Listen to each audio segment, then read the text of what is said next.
we did an exercise during the COVID restrictions where we did socially distanced Kumite, and it was actually quite effective.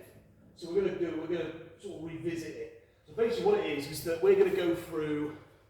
To keep it simple, we'll do our basic sort of Ippon Kumite with it, but we do jabs, crosses, and Maigeris. Okay? It's going to look like this. So Scott's going to move back a little bit. So he's going to be out of range. Okay? How far away Scott is doesn't really matter. Okay? As long as I can't get him and he can't get me, then the exercise is going to work. Okay? He has to be out of range for my mindset to understand that there's no way he can get me. Okay? So the point is that we're going to go into a guard. Okay?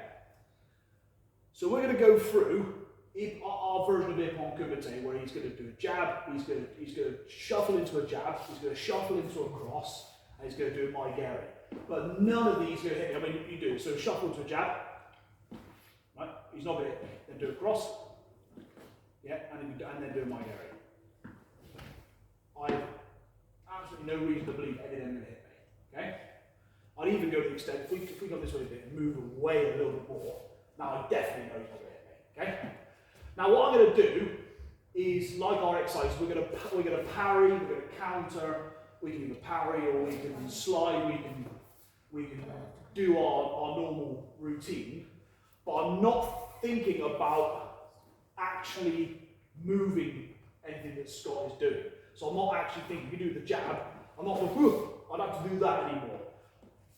The point of this, I'm trying to look at Scott this time.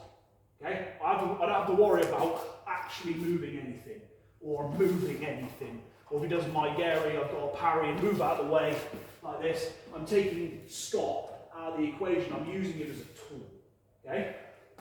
So, if he does the jab, so it might be I go this way, I might attack this way. Okay? I'm not going to counter, I'm not actually going to block.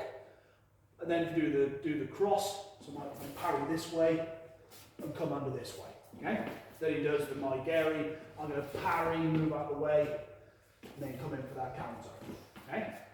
All the time, I'm looking at Scott. I'm not feeling for anything, I'm not under threat, I'm studying Scott. Okay?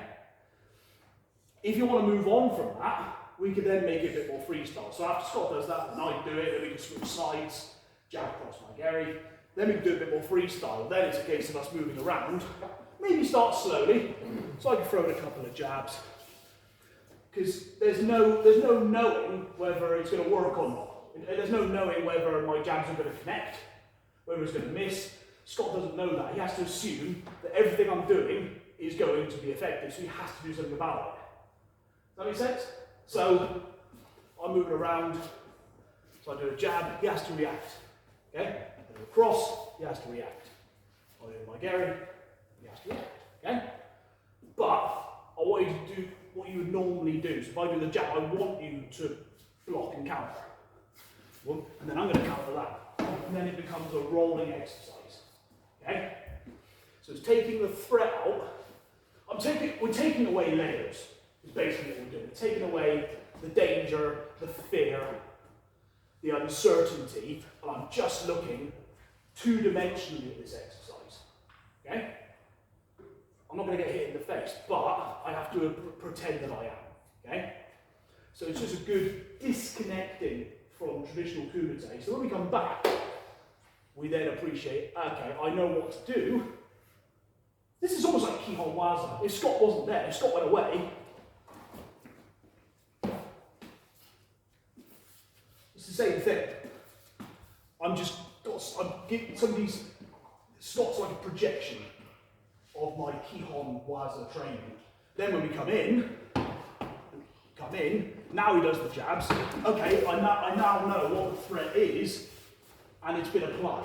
So this is now an applied Kihon exercise. Okay? Does that make sense? Have a go. Socially distanced Kumite. Have a go. Thank you.